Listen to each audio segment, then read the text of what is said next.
Hello dear students, welcome to lecture number 8 of waves and vibrations. Students, हमने last lecture में Lissajous figures को draw किया था। हमने देखा था कि अगर हमारे पास दो परपेंडिकुलर एसएचएम्स हैं तो उन दोनों का जो रिजल्टेंट पाथ होता है, इक्वेशन ऑफ ट्रेजेक्ट्री, वो कैसी होती है, पाथ कैसा होता है, ट्रेजेक्ट्रीज को ड्रॉ किया था with very different phase angles phi. तो बच्चे, आज का जो लेक्चर है, जैसे आपको टाइटल में नजर आ रहा है कि now we are going to find the resultant path trajectory of two perpendicular SHMs again of same time period. ये भी वही सेम कंडीशन है, बट यहाँ पे अभी हम ये सब कुछ ड्राइव करने वाले हैं, एक एनालिटिकल ट्रीटमेंट करेंगे, रिजल्टेंट पाथ की इक्वेशन को ड्राइव करेंगे।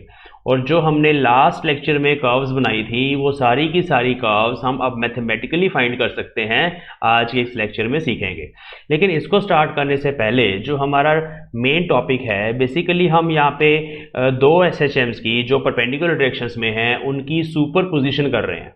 तो दो एसएचएम्स की सुपरपोजिशन करने से हमारे पास जो रिजल्टेंट एसएचएम आता है उसका पाथ कैसा है वो हमने ड्रॉ किया। But you can find resultant amplitude also, you can find velocity of the resultant SHM, you can find acceleration of resultant SHM। ये सब कुछ हम फाइंड कर सकते हैं। तो पहले मैं आपको यही बताऊंगा कि अगर मेरे पास दो SHMs हैं, टू SHMs, तो उनकी सुपरपोजिशन करके रिजल्टेंट एम्पलीट्यूड कैसे फाइंड करना है। फिर उसके बाद हम रिजल्टेंट पाथ की इक्वेशन को ड्राइव करेंगे। दोनों डिफरेंट है, अभी मैं आपको समझाता हूँ कैसे डिफरेंट है।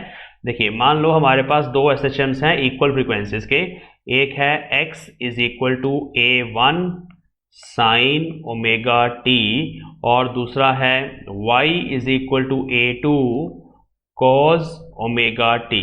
अब साइन और कॉस में जो फेज डिफरेंस है वो आपको पता 90 डिग्री का होता है, तो इस केस में फेज डिफरेंस 90 डिग्री है। ये जो मैंने दोनों इक्वेशंस ली है ना बच्चों, ये हमारे पास एक स्पेशल केस है जो हम यहाँ पे अभी डिस्कस करने वाले हैं। जनरल इक्वेशंस हम कैसे मान के चलेंगे, हम किसी भी फेज डिफरेंस फाई के लिए लिख सकते हैं। Let us suppose the first SHM1 is given as x is equal to a1 sine omega t and the another is y is equal to a2 sin omega t plus phi. ठीक है, अब मैंने इसको ऐसे लिखा तो यहाँ पे फाई क्या हो गया, फाई इज फेज डिफरेंस, जो ऊपर वाले केस में 90 डिग्री है और यहाँ मैं जनरल सेंस में लेके चल रहा हूँ कि भाई दोनों में फेज डिफरेंस फाई है। फ्रीक्वेंसी देखो, दोनों की फ्रीक्वेंसी ओमेगा है ना, तो ओमेगा यहाँ पे दोनों के लिए मैंने सेम लिया है। अगर ओमेगा सेम लिया तो टाइम पीरियड भी सेम होगा। ठीक है, अब अगर हमें यहाँ पे रिजल्टेंट एसएचएम का डिस्प्लेसमेंट फाइंड करना है, रिजल्टेंट एसएचएम का, तो उसको फाइंड करने के लिए हम ये चीज करते हैं, x net, let us suppose net displacement x plus y. तो इन दोनों को ऐड करके हमारे पास रिजल्टेंट डिस्प्लेसमेंट आ जाता है और हमारे पास एक इक्वेशन बनती है। रिजल्टेंट एम्पलीट्यूड कैसे फाइंड करना है, देखो यहाँ पे A1 और जो A2 है ना, they are the amplitudes of given SHMs. First SHM का एम्पलीट्यूड A1 है, मान लो यहाँ पे एक पार्टिकल है, ये ऐसे ऑसिलेट कर रहा है with amplitude A1 like this, तो यहाँ से लेके यहाँ तक A1 है। ठीक है, और सेकंड पार्टिकल जो हमारा है वो ऐसे है, लेट अस सपोज इस डायरेक्शन में। ठीक है, और इसका एम्पलीट्यूड A2 है। डायरेक्शन का कोई चक्कर नहीं है वैसे, बट दोनों के बीच में जो फेज डिफरेंस है वो फाई है। मतलब फर्स्ट वाला अगर थोड़ा आगे चल रहा है, सेकंड वाला पीछे चल रहा है, इस तरह से फाई की वैल्यू नेगेटिव होगी।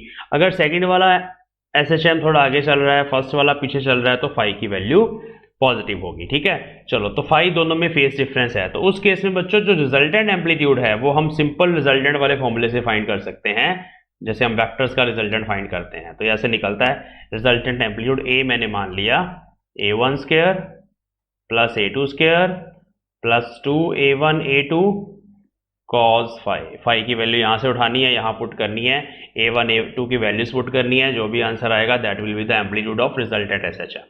ओके, इसके बाद अगर आपको मैक्सिमम वेलोसिटी फाइंड करनी है, वी मैक्स, तो वी मैक्स का फॉर्मूला होता है a टाइम्स ओमेगा। यहाँ से जो भी a आएगा उसको यहाँ पुट करना है, ओमेगा से मल्टीप्लाई करना है, ओमेगा यहाँ से आ जाएगा आपके पास एंगुलर फ्रीक्वेंसी, उससे मल्टीप्लाई करना है, this is maximum velocity of the particle executing SHM. और अगर आपको फाइंड करना है एक्सेलरेशन, तो एक्सेलरेशन की भी वैल्यू जो होती है minus a omega square, this is maximum acceleration which is at the extreme position minus a omega square। तो यहाँ पर भी a की वैल्यू आप सब्स्टिट्यूट करेंगे और आपको एक्सेलरेशन मिल जाएगा। लास्ट लेक्चर में हमने ना तो एम्पलीट्यूड फाइंड किया, ना ही हमने वेलोसिटी फाइंड करी, ना ही एक्सेलरेशन। उस लेक्चर में बच्चों हमने पाथ देखा था, वो जो ट्रेजेक्ट्री बनाई थी ग्राफिकल मेथड से, जिसको लिसाजस फिगर बोलते हैं, उसमें हमने देखा था कि भाई पाथ कैसा बनेगा। किसी केस में एलिप्स बन रहा था, किसी केस में स्ट्रेट लाइन बन रहा था, पाथ डिपेंड कर रहा था फेज एंगल फाई पे, और यहाँ पर भी जो रिजल्टेंट एम्पलीट्यूड है फेज एंगल फाई पे डिपेंड करता है। तो इन तीनों एक्सप्रेशंस के ऊपर ये वाले लास्ट जो एक्सप्रेशंस हैं इन पे क्वेश्चन बन जाता है। ठीक है, कॉलेज एग्जाम्स में, यूनिवर्सिटी एग्जाम्स में, आईटी जैम में रिजल्टेंट एम्पलीट्यूड, वेलोसिटी और एक्सेलरेशन पूछा जाएगा। आज के लेक्चर में हम रिजल्टेंट पाथ ड्राइव करने वाले हैं, इक्वेशन ऑफ ट्रैजेक्टरी ड्राइव करने वाले हैं। Let us do that. चलिए तो रिजल्टेंट पाथ फाइंड करते हैं। अभी देखिए, let two simple harmonic motions of equal time periods बोल दो, चाहे फ्रीक्वेंसीज बोल दो, are given as x is equal to a sin omega t and y is equal to b sin omega t plus phi. ठीक है, these are the two SHMs। Phi is phase difference, जिसकी वैल्यू पे depend करेगा कैसा path बनना है। ठीक है, तो phi is phase difference between them. देखो फाई क्या होता है, थोड़ा डिस्कस करते हैं। मान लो दोनों पार्टिकल पे फोर्स हमने मीन पोजीशन से स्टार्ट करी। फोर्स लगेगी वैसे परपेंडिकुलर डायरेक्शंस में, क्योंकि परपेंडिकुलर SHMs की बात हो रही है यहाँ पे। अब वो दोनों फोर्सेस अगर मीन पोजीशन से स्टार्ट हो रही हैं, मतलब दोनों एक ही टाइम पर मैंने स्टार्ट कर दी, तो फेज डिफरेंस 0 होगा। और एक फोर्स अगर मैंने पहले स्टार्ट करी और दूसरी तब स्टार्ट करी जब पार्टिकल एक्सट्रीम पोजीशन पे पहुंच गया, तब लगनी शुरू हुई फोर्स दूसरे पार्टिकल पे, तो उस केस में जो हमारा फेज डिफरेंस है वो 90 डिग्री होता है। तो फेज डिफरेंस फाई यहाँ पे इंपॉर्टेंट है। अब हमें क्या फाइंड करना है, हमें इक्वेशन ऑफ ट्रैजेक्टरी फाइंड करनी है। तो किसी भी इक्वेशन ऑफ ट्रैजेक्टरी में बच्चों टाइम नहीं होता, टी को एलिमिनेट करना होता है। जैसे आपने पैराबोला प्रोजेक्टाइल के केस में पाथ ड्राइव किया हुआ है ऑलरेडी +1 क्लास में, हम टी को एलिमिनेट करते हैं। तो हम क्या करेंगे, from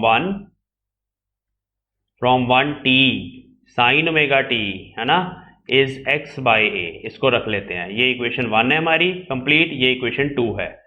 and from b y by b, from this b equation, this is 1b, इसको 1b बोल दो, 1b। तो y by b is sine omega t plus phi. ठीक है, इसको खोलेंगे तो ये बनेगा sine A cos B plus cos A sine B. इस तरह से लिखा जा सकता है इस इक्वेशन को, y बाई बी। यहाँ पे t वाली टर्म्स को ना, मतलब साइन ओमेगा टी को, कॉस ओमेगा टी को, इनको एलिमिनेट करना है यहाँ पे। तो साइन ओमेगा टी की वैल्यू तो x बाई ए मेरे पास है, कॉस ओमेगा टी भी लिखा जा सकता है। देखो, you know that cos square omega T is 1 minus sign square omega T, because sine square theta plus cos square theta 1 होता है, वहां से आ गया मेरे पास। तो यहाँ पे cos omega t will be under root 1 minus, अब साइन स्क्वायर ओमेगा टी को यहाँ से पुट कर सकते हैं x square by A square. तो ये cos ओमेगा टी की वैल्यू है, ये साइन ओमेगा टी की वैल्यू है। दोनों टाइम के फंक्शन मैंने एक्सप्रेस कर दिए in terms of x and y, x में एक्सप्रेस कर दिए। इनको हमने यहाँ पे पुट करना है इस इक्वेशन में। तो ये बनेगी y by b is equal to sine omega t की जगह x by a cos phi, plus cos omega t की जगह हमें चाहिए 1 minus x square by A square की पावर हाफ, ये अंडर रूट था ना, साइन फाई। ठीक है, ऐसे लिखा जा सकता है। अब इस टर्म को हम उधर ले जाते हैं, लेफ्ट हैंड साइड पे, नेक्स्ट शीट पे चलते हैं और फिर देखते हैं क्या कर सकते हैं। तो इसको लिख सकते हैं y by B minus X by A, x by A के साथ हमारे पास लगा हुआ है यहाँ पे cos फाई आएगा साथ में, cos phi is equal to, right hand side पे है 1 minus x square by A square power half sine phi. You can check, let us see, सही लिखा हमने। तो 1 minus x square by A square power half sine phi. अब यहाँ पे अगर मैं बोलूँ आपको कि ये फाइनल इक्वेशन है, this is true, this is final equation, but थोड़ा सिंप्लीफाई करेंगे ताकि उसको याद करने में आसानी रहे। तो हम क्या करेंगे, ये अंडर रूट है ना, इसको यहाँ से फिनिश करने के लिए स्क्वेयरिंग करेंगे, squaring on both side, squaring on both sides. तो यहाँ पे आ जाएगा इस पूरी टर्म का होल स्क्वायर। तो मैं यहाँ पे लिख देता हूँ Y square by B square जब होल स्क्वायर करोगे, plus X square by A square cos square phi minus 2 A B मतलब Y by B X by A cos phi. तो ये मैंने इस पूरी ब्रैकेट का होल स्क्वायर करके यहाँ पे ओपन कर दिया। राइट साइड पे 1 minus x square by A square power 1 और साइन स्क्वायर फाइव, ठीक है। ओके, अब यहाँ पे इसको लिख सकते हैं sign square phi minus x square by A square sine square five, ठीक है। और इस टर्म को मैं इस लेफ्ट हैंड साइड पे लेके जा रहा हूँ, क्योंकि यहाँ देखिए ना x square by A square उसके साथ कॉस स्क्वायर फाइव है, यहाँ साइन स्क्वायर फाइव है, तो वो दोनों ऐड होके 1 हो जाएगा और X square by A square common आ जाएगा। तो इसको लिख सकते हैं Y square by B square plus X square by A square is common, bracket में cos square phi plus sine square phi, ये वाली टर्म उधर चली गई, minus 2xy upon A B cos phi is equal to sine phi, ठीक है। तो ये हमारे पास फाइनल इक्वेशन बन रही है, जिसको मैं डिफरेंट कलर से लिख रहा हूँ, which is important to learn. X square by A square आगे लिख लिया क्योंकि ये तो 1 हो गया, plus Y square by B square आ गया, माइनस 2xy अपॉन ए बी कॉस फाइव। देखो ना फाइव का फैक्टर आ गया, हर जगह sine phi cos phi decide करेगा कैसा पाथ बनेगा। अब ये जो इक्वेशन है this is called equation of resultant path, equation of trajectory of resultant SHM बोल सकते हैं, equation of trajectory of resultant, जो दोनों का रिजल्ट आएगा उस एसएचएम की इक्वेशन ऑफ ट्रेजेक्ट्री इसको बोल देंगे, ठीक है। और ये जो इक्वेशन है ना बेसिकली ये एलिप्स की इक्वेशन है, एलिप्स की इक्वेशन आपने पढ़ी होगी, x square by A square plus Y square by b square is equal to 1 होती है। तो यहाँ पे देखना फाइव की वैल्यूज पुट करने पर इस इक्वेशन की अलग अलग तरह की फॉर्म्स बनेगी। तो let us put different values of five, but पहले लिख लेते हैं कि this is a kind of equation of ellipse which is oriented at some angle with coordinate system, oriented ellipse होता है ये, ठीक है। तो this is equation of an inclined ellipse whose semi major axis is oriented at some angle with coordinate system।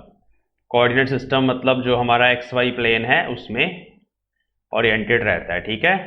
And it's eccentricity होती है कि ellipse कितना ज़्यादा फ्लैट है, उसको इसेंट्रिसिटी बोलते हैं, डिपेंड्स ऑन फाइव, ठीक है। तो डिफरेंट वैल्यूज ऑफ फाइव के लिए अलग अलग तरह की शेप्स आएंगी, लेट अस सी कैसे होता है, ठीक है। पहले हम उस इक्वेशन को यहाँ पे ले आते हैं, स्पेशल केसेस हमें डिस्कस करने हैं, तो ये इक्वेशन हमें वहाँ पे चाहिए। तो उस दिन जैसे मैंने लिसाजस फिगर करवाया था आपको लास्ट लेक्चर में, वहाँ हम ग्राफिकल मेथड से डायरेक्टली ये सारे रिजल्टेंट पाथ ड्रॉ कर रहे थे। अब हम उनको मैथमेटिकली ड्राइव कर रहे हैं और इस इक्वेशन में जस्ट फाइव की वैल्यू को पुट करके और ए और बी की वैल्यूज को पुट करके पता चल जाएगा कैसा पाथ बनता है। तो let us do some cases, some important cases, ठीक है। चलिए, तो सबसे पहले हम फाइव को स्टार्ट करते हैं। Let us start from five is equal to 0 degree, कि दोनों में फेस डिफरेंस 0 है, तो कैसा पाथ बनेगा। अगर आपने लेक्चर नंबर 7 देखा हुआ है तो आपको पता है स्ट्रेट लाइन पाथ बनेगा। जिन बच्चों ने नहीं देखा वो प्लेलिस्ट चेक करें, सिंपल हार्मोनिक मोशन वेव्स और वाइब्रेशन की प्लेलिस्ट बनी हुई है, उसको चेक करें, उसमें सारे लेक्चर हैं वेव्स वाइब्रेशन के अभी तक जो मैंने पढ़ाया है, और आने वाले दिनों में हम इस सब्जेक्ट को कंप्लीट करेंगे। तो let us put five is equal to 0 where, यहाँ आ गया x square by A square plus Y square by B square minus 2xy upon A b, यहाँ cos 0 1 आएगा और इधर आएगा 0, साइन 0 0। ओके, यहाँ इसको लिख सकते हैं x by a minus y by b का होल स्क्वायर इक्वल टू 0। यहाँ इसको लिख सकते हैं x by a minus y by b equal to 0 with plus minus sign, ठीक है। ओके, अब हम प्लस साइन उठा लेते हैं, देखते हैं कैसी इक्वेशन बन रही है। तो प्लस साइन ले लेंगे तो x by a is equal to y by b, तो y is equal to b by A x, ये है हमारी इक्वेशन, रिजल्टेंट इक्वेशन। अब इस तरह की इक्वेशन तुमने पहले पढ़ी होगी, ये होती है equation of straight line passing through region. अगर आपको याद है कि स्ट्रेट लाइन की इक्वेशन होती है y is equal to M X plus C, ये होता है intercept on y axis. Intercept on y axis का मतलब है कि ये जो स्ट्रेट लाइन है y एक्सिस को कहाँ पे कट कर रही है। अगर ओरिजिन से पास कर रही है, लाइक अगर ये हमारा ओरिजिन है, यहाँ से कहीं से पास कर रही है, तो ये c होता है, ठीक है, intercept on y axis. But अगर हमारी इक्वेशन स्ट्रेट लाइन जो है वो ओरिजिन से पास कर रही है लाइक दिस, तो इस केस में फिर c 0 होता है। तो इक्वेशन सिंपली बन जाती है y is equal to M x, m slope होती है, ठीक है, स्लोप, और स्लोप होता है change in y upon change in x। तो यहाँ पे स्लोप की जगह फैक्टर आ रहा है b बाय ए, तो ये इस तरह का पाथ बनेगा जिसकी स्लोप डिपेंड करेगी एम्पलीट्यूड्स के ऊपर। अगर दोनों एम्पलीट्यूड्स बराबर हैं तो स्लोप 45 डिग्री, मतलब y is equal to x बन जाएगा। अगर b और a की कुछ वैल्यूज गिवन है, कोई रेशियो आपके पास आ जाती है, तो वो स्लोप हो जाएगी, ठीक है। तो इस केस में जो हमारा रिजल्टेंट पाथ बनेगा वो बनेगा इस तरह से, स्ट्रेट लाइन पाथ। ये ऐसे, ये ट्रैजेक्टरी हम ऑलरेडी ड्राइव कर चुके हैं, ये डायग्राम हमने देखा था, ठीक है, इस तरह का डायग्राम था। और यहाँ पे b by A, Y is equal to M X, B by A, ये वाली जो साइड है इसको 2a बोलेंगे और इसको 2b बोलेंगे, ठीक है, ऐसे। और यहाँ पे ये b बन गया ना, देखो स्लोप होती है टेंजेंट थीटा, अगर हम ये एंगल थीटा मान लें तो इतना इतना b बन जाएगा परपेंडिकुलर, और ये बेस a बन जाएगा, ठीक है। ये है हमारे पास फर्स्ट पार्टिकल के SHM का एम्पलीट्यूड a, और ये है दूसरे पार्टिकल के SHM का एम्पलीट्यूड b, ठीक है। आई होप आपको समझ आया कि किस तरह से स्ट्रेट लाइन पाथ बन जाता है with the help of this equation. तो इस इक्वेशन को याद कर लो, जस्ट फाई की वैल्यू पुट करो, आपको पता चल जाएगा कैसा पाथ बनेगा, ठीक है। चलो दूसरा केस करते हैं कि अगर हमारे पास फाई की वैल्यू पाई बाय 4 है तो क्या होगा। कंट्रोल C, नेक्स्ट शीट पे चले जाते हैं। ये हमारी इक्वेशन है रिजल्टेंट पाथ की। तो case 2, if phi is equal to pi bye 4, pi bye 4 मतलब 45 डिग्री, तो यहाँ पे फिर कॉस फाई 1 बाय रूट 2 आएगा, साइन फाई भी 1 बाय रूट 2 आएगा बच्चों, ठीक है। यहाँ पे पुट करके देखते हैं तो बनेगा x square by A square plus Y square by B square minus 2xy upon A b root 2, या नीचे रूट 2 का फैक्टर आ गया, is equal to 1 by root 2, ठीक है, ये इक्वेशन बनी है। अच्छा, इसको ऊपर रूट 2xy लिखा जा सकता है, x square by A square plus Y square by B square minus root 2 xy upon A b is equal to 1 by root 2। तो this will be the resultant path, okay. अब यहाँ पर जब आप x की अलग अलग वैल्यूज के लिए y की अलग अलग वैल्यूज को प्लॉट करते हो तो आपके पास एक एलिप्स आएगा, and that will be oriented ellipse. कैसा ओरिएंट होता है ये वाला एलिप्स, देखिए। अब मैं इसको ड्रॉ कैसे करूंगा, जस्ट आपको ये फिगर याद रखनी है, ऑलरेडी हम कर चुके हैं, वैसे लिसाजस कर्व के मेथड में हमने देखा था, बट अभी आपको ये याद करना पड़ेगा, क्योंकि इस इक्वेशन को ना मैं आपको ड्रॉ करके दिखा नहीं सकता, बस आपको याद करना है कि ये एक टेढ़ा एलिप्स है, ओरिएंटेड, ठीक है। ये इसका सेमी मेजर एक्सिस होगा, इस तरह का पहले एलिप्स बना देते हैं, ऐसा एलिप्स बनेगा लाइक दिस, ठीक है। और ये वही साइड है 2a और ये 2b, तो इसका जो अपना मेजर एक्सिस है वो डिफरेंट होगा कुछ और, ठीक है, इस तरह से। तो this is the case when phi is equal to pi bye 4। उस केस में पार्टिकल का जो पाथ है, जो रिजल्टेंट पाथ होगा दोनों SHMs का, वो इस शेप में बनेगा, मतलब जो पेंडुलम अगर है तो वो इस तरह से एलिप्स की कर्व ट्रेस आउट करेगा। चलो, तो ये पाई बाय 4 का केस हो गया। नेक्स्ट केस है when phi is equal to pi by 2। Let us see, जब फाई पाई बाय 2 होता है तो क्या होता है। ये हमारी resultant equation. Case 3, when phi is equal to 90 degree, pi by 2, तो cos phi will be 0 now and sin phi is 1। अब देखते हैं क्या होगा, तो ये टर्म 0 हो जाएगी अब पूरी की पूरी, तो इक्वेशन बन जाएगी x square plus a square, x square by A square plus Y square by B square is equal to 1। ये है हमारा एलिप्स, इसको तो आपने पढ़ा हुआ है, ये ऐसा पाथ बनेगा। This is the x y plane जिसके ऊपर हम दोनों एसएचएम्स को सुपर इम्पोज कर रहे हैं। ये साइड है 2a, ये साइड है 2b, ठीक है जी। और यहाँ पे दिस इज कोऑर्डिनेट एक्सिस, ये ओरिजिन है हमारा, और पाथ बनेगा ऐसा एलिप्स।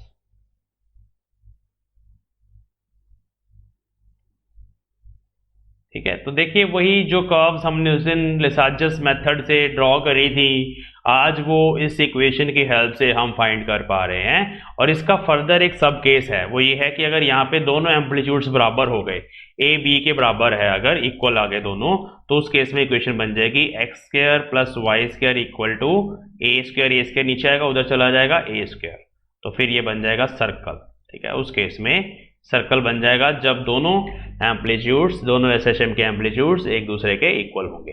नेक्स्ट है when phi is equal to 3 pi by 4, तो केस नंबर 4,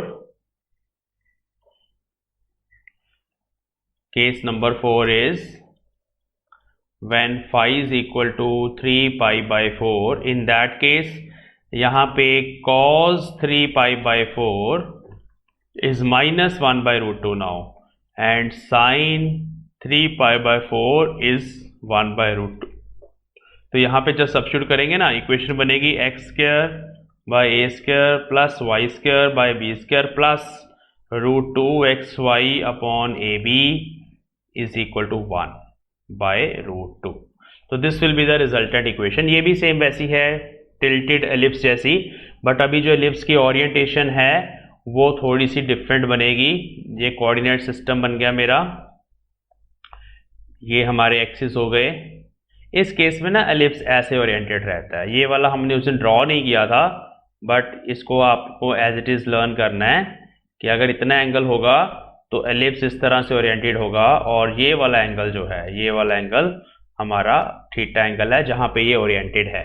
ठीक है, ये इसका सेमी मेजर एक्सिस है। तो रिजल्टेंट पाथ ऐसा बनता है इस केस में। And case number 5, when phi is equal to pi, pi मतलब 180, then cos phi is -1, sin phi 0। यहाँ पे इक्वेशन बनती है x square plus Y square. देखो जब यहाँ -1 का फैक्टर आएगा ना, प्लस हो जाएगा, तो एक्स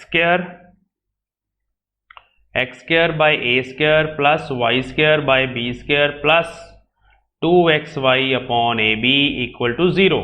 तो ये बन जाता है x by a plus y by b का होल स्क्वायर इक्वल टू 0।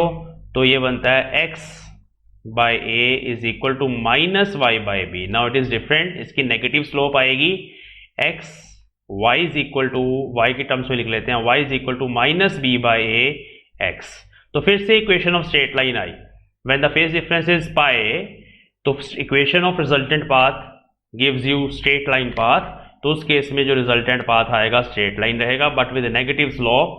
तो नेगेटिव स्लोप कैसे बनती है, ये होगा हमारा पाथ ऐसे ऐसे ऐसे। ठीक है, ये हमारे कोऑर्डिनेट एक्सिस हैं, नीचे वाली साइड 2a, ये वाली साइड 2b, यहां पर भी आप डिपिक्ट कर देना।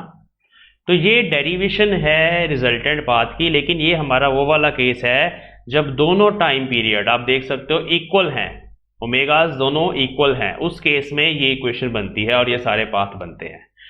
ओके, तो आज का लेक्चर हम यहीं पे फिनिश करते हैं। आज हमने एनालिटिकल ट्रीटमेंट किया है। नेक्स्ट लेक्चर में मैं आपको वो केस करवाऊंगा जिसमें दोनों टाइम पीरियड्स में 1/2 की रेशो होगी। T1 ratio T2 will be 1/2, मतलब एक का टाइम पीरियड दूसरे का डबल होगा। तब कैसे पाथ बनते हैं हम नेक्स्ट लेक्चर में ग्राफिकल मेथड भी करेंगे, एनालिटिकल मेथड भी करेंगे। तो ये तो हो गया ट्रेजेक्टरीज की बात। एक उसके बाद और टॉपिक है जो आपके IIT JAM के सिलेबस में मेंशन्ड है, विच इज सुपरपोजिशन ऑफ 2 और मोर SHMs। यहाँ भी सुपरपोजिशन हो रही है, बट हम 2 SHMs की बात कर रहे हैं, और यहाँ एक और कंडीशन लगी हुई है कि दोनों SHM एक दूसरे के परपेंडिकुलर है। लेकिन अगर 2 SHM एक दूसरे के परपेंडिकुलर ना हो, मतलब एक किसी डायरेक्शन में है, दूसरा किसी और डायरेक्शन में है, परपेंडिकुलर नहीं है, एंगल 90 नहीं है दोनों के बीच में, तब उस केस में हम किस तरह से 2 से ज्यादा एक्सेलरेशंस का रिजल्टेंट, 2 से ज्यादा SHMs का रिजल्टेंट कैसे फाइंड करते हैं वो हम सीखेंगे। ठीक है, n ऑसिलेशंस के लिए सीखेंगे कि if you want to superimpose more than 2 SHMs, then how to find the resultant amplitude. ये IIT JAM में बहुत इंपॉर्टेंट है, ऑलरेडी इस तरह के क्वेश्चन इस टॉपिक पे आ चुके हैं। ठीक है, तो हम नेक्स्ट लेक्चर में करेंगे। तो अभी हम देखेंगे नेक्स्ट लेक्चर में कि अगर इक्वल टाइम पीरियड नहीं है तब हमें किस तरह से रिजल्टेंट पाथ फाइंड करना है। तो thanks for watching, we will meet in the next lecture soon. Okay.